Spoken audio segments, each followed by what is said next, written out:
শেষ দিনের প্রচারণার খবর জানাতে ময়মনসিংহ ও ভোলা থেকে সরাসরি যুক্ত হচ্ছেন সহকর্মী ইলিয়াস আহমেদ ও ছোটন সাহা। শুরুতে যাচ্ছি ইলিয়াস আহমেদের কাছে।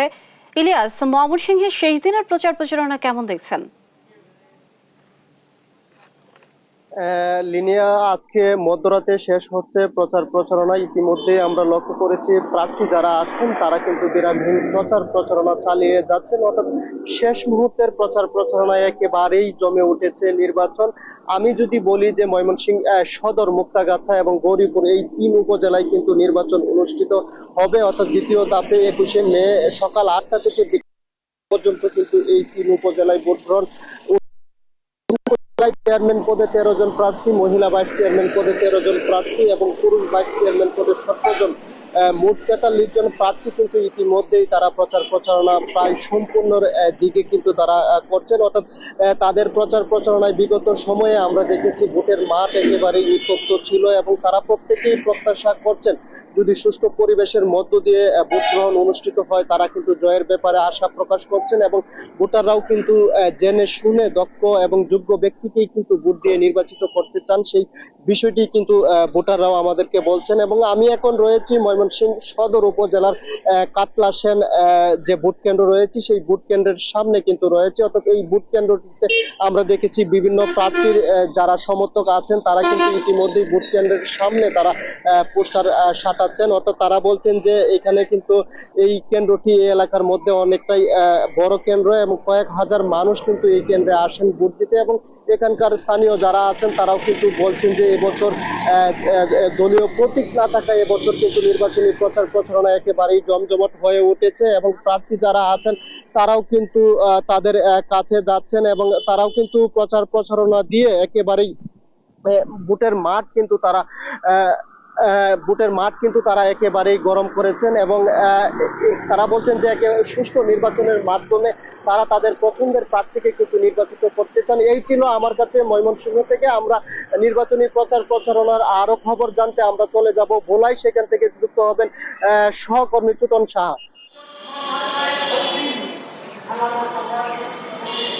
ধন্যবাদ ইলিয়াস আহমেদ। ময়মনসিংহের যে নির্বাচনী সর্বশেষ যে পরিস্থিতি বলছিলেন একই অবস্থা ভোলায়। আপনি জানেন যে ভোলায় 3টি উপজেলা পরিষদের নির্বাচন অনুষ্ঠিত হবে, ভোলা সদর, বোরহানউদ্দিন এবং দৌলতখান উপজেলা নির্বাচন অনুষ্ঠিত হবে 21শে মে দ্বিতীয় ধাপে এবং আজকে মধ্যরাত্রি থেকে সেই নির্বাচনী প্রচারণা কিন্তু শেষ হয়ে যাচ্ছে। শেষ মুহূর্তে প্রার্থীরা কিন্তু এখনও ভোটারদের দ্বারে দ্বারে ঘুরছেন এবং ভোটারদের মন জয়ের চেষ্টা কিন্তু তারা করছেন। আমি রয়েছি ভোলা যে রিটার্নিং অফিসার কার্যালয়ের সামনে। এখান থেকে যে তথ্যটি আমরা জানতে পেরেছি যে এখানে 3টি উপজেলায় কিন্তু 252টি কিন্তু ভোট কেন্দ্র রয়েছে এবং যার মধ্যে 108টি কেন্দ্রকে ঝুঁকিপূর্ণ ঘোষণা করা হয়েছে এবং এই নির্বাচনকে কেন্দ্র করে কিন্তু 5 স্তরের নিরাপত্তা কিন্তু ব্যবস্থা জোরদার করা হয়েছে। একটু রিটার্নিং অফিসারকে লাইভে যুক্ত করতে চাইব। শেষ মুহূর্তের আপনাদের প্রস্তুতি কেমন ভোট গ্রহণের লক্ষ্যে?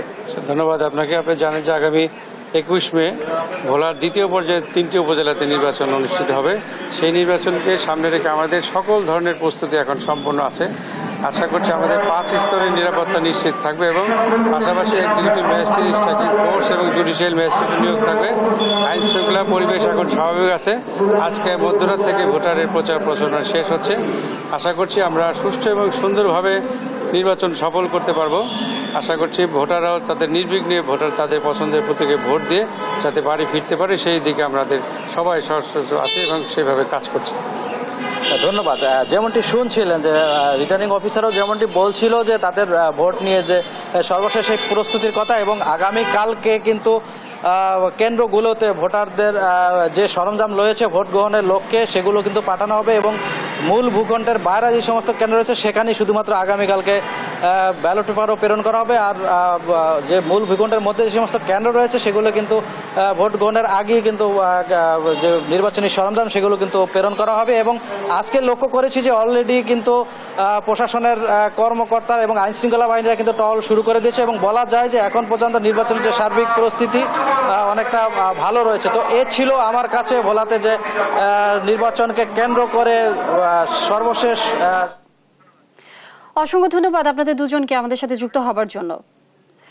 নির্বাচনী প্রচারণা নিয়ে আরো খবর জানাতে যুক্ত হচ্ছেন মানিকগঞ্জ থেকে সহকর্মী আব্দুল আলিম ও ব্রাহ্মণবাড়িয়া থেকে সহকর্মী মেহেদিনুর পরশ।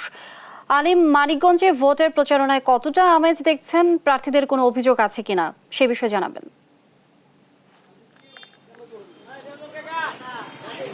ধন্যবাদ লিনিয়া। দ্বিতীয় ধাপের নির্বাচন কিন্তু আর বাকি আছে একদিন, 21শে মে নির্বাচন অনুষ্ঠিত হবে। তো মানিকগঞ্জের ঘিওর, দৌলতপুর এবং শিবালয় উপজেলা, এই 3 উপজেলায় নির্বাচন অনুষ্ঠিত হবে। আজ রাত 12টা পর্যন্ত দ্বিতীয় ধাপের প্রচারণা শেষ হবে। তো এই মুহূর্তে প্রচারণা ব্যস্ত সময় পার করছেন শিবালয় উপজেলা বর্তমান চেয়ারম্যান এবং উপজেলা আওয়ামী লীগের সভাপতি বীর মুক্তিযোদ্ধা রেজাউর রহমান খান জানু।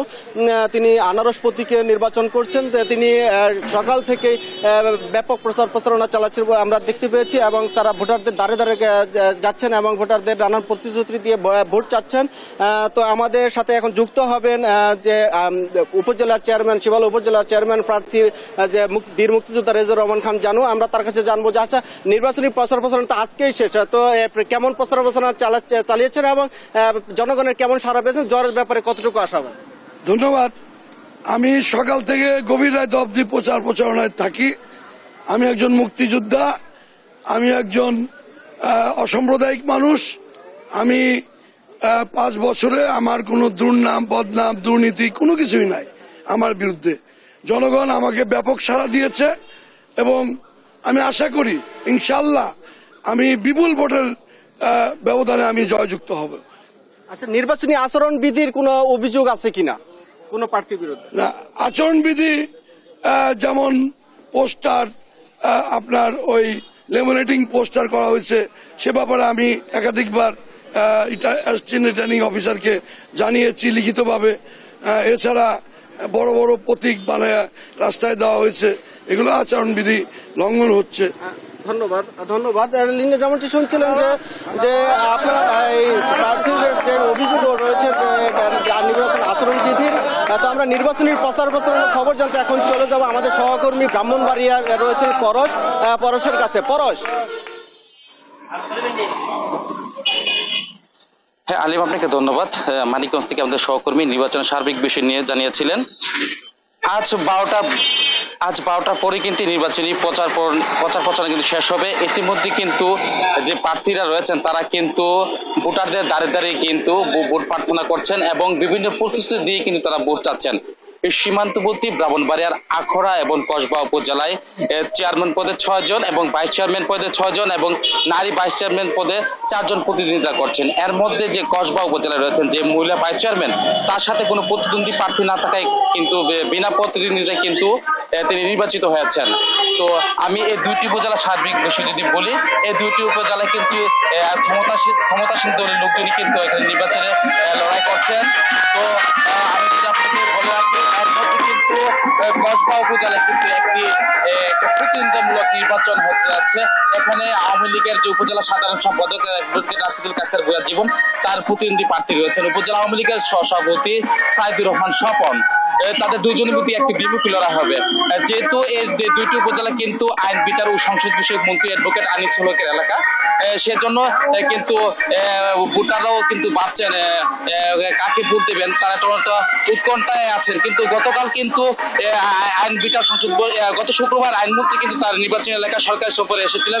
তিনি এসে কিন্তু সাংবাদিকদের জানিয়েছেন নির্বাচন হবে অবাধ, সুষ্ঠু এবং নিরপেক্ষ, এখানে পক্ষপাতিত্বের কোনো সুযোগ নেই। ভোটাররা যাতে নির্বিঘ্নে ভোট কেন্দ্রে গিয়ে ভোট দিতে পারে। নির্বাচনের সার্বিক বিষয়ে জেলা রিটার্নিং কর্মকর্তা আমাকে জানিয়েছেন তারা ইতিমধ্যে সব ধরনের প্রস্তুতি গ্রহণ করেছেন। এ ছিল আমার কাছে সর্বশেষ। লিনিয়া, অসংখ্য ধন্যবাদ আপনাদের দুজনকে আমাদের সাথে যুক্ত হবার জন্য। দর্শক, আমরা জানছিলাম নির্বাচনের প্রচারণা সম্পর্কে খবরাখবর সহকর্মীদের কাছ থেকে।